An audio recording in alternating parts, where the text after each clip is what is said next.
Back in early March, soil samples were taken across hundreds of parcels in and around the Eaton and Palisades fire burn areas.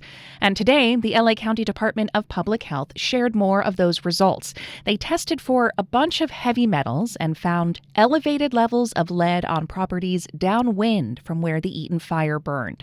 Joining us to talk about those findings is Jacob Margolis, our science reporter. So, Jacob, let's start with what health officials found. What was notable? The most notable thing are those lead tests that came back above normal, those lead soil tests that came back above normal downwind from the areas that actually burned, which gives you an idea of, as some of those older properties with the lead paint on them did go up in smoke, that smoke then drifted downwind and settled on soil led downwind from there.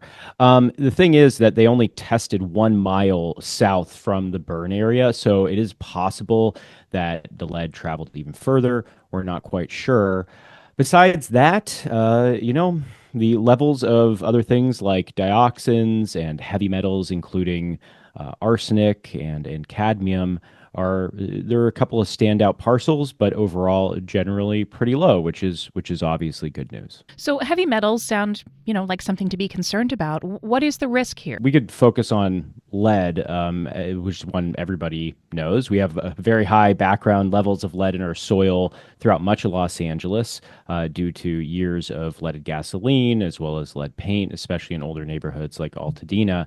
And obviously exposure, there's been a lot of focus on making sure kids aren't exposed to lead. When your kids are little, they give them lots of lead tests, and that's because it can have all sorts of impacts on their development. It could lead to developmental problems. And in adults, it can impact headaches. You can have kind of all these sort of deleterious conditions, and potentially even it can be deadly.